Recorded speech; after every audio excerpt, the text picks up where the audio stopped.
Those are really good frames and terminology to use. I think it's actually usable in an organizational manner, and it's not a philosophy class like what is the ultimate meaning of your life? That's not necessarily the manager's role, but what is the meaning you want to create here? It sounds like it'd be engagement, you'd have increased buy-in, commitment, and fulfillment.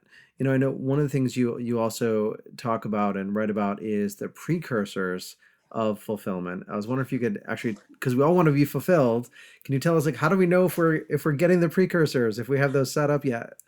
Oh, it's a great question. And there's a number of them, but some of the key ones we've touched upon, like, so certainly leaning into meaning instead of pleasure is a very key one. One that we've been tiptoeing around, but it's been in there, is really create more of a craftsman mindset that things are not, we're not discoverers where we have to go find out there something in the world that's elusive, but we rather build for ourselves. We build meaning, we build purpose, we construct that bit by bit by bit. So too do we build fulfilling jobs. They don't come to us whole cloth. If you find out where people actually find work that is meaningful to them, they typically didn't just leap into a role and say, here it is, now I have a meaningful job. That doesn't happen. It's actually through a process that we call job crafting that researchers have studied a lot, where you take your existing role and iteratively over time build it to be better and better fit for you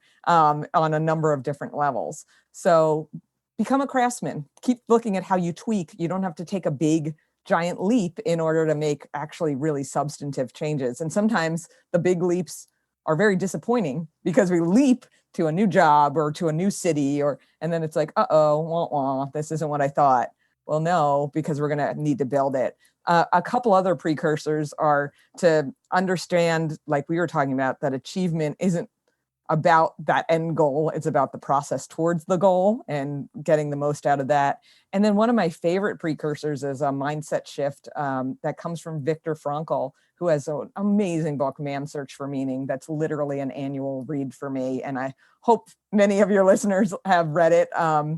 And he was in the concentration camp. He had created a whole theory of meaning before he was in the concentration camp, and then further refined it and tested it afterwards. And he has this phrase in Man's Search for Meaning where he says that we are questioned by life daily and hourly.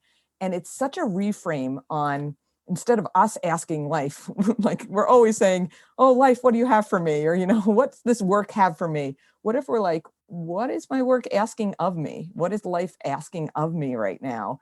And I find that to be extremely powerful because I can find purpose in the everyday through that.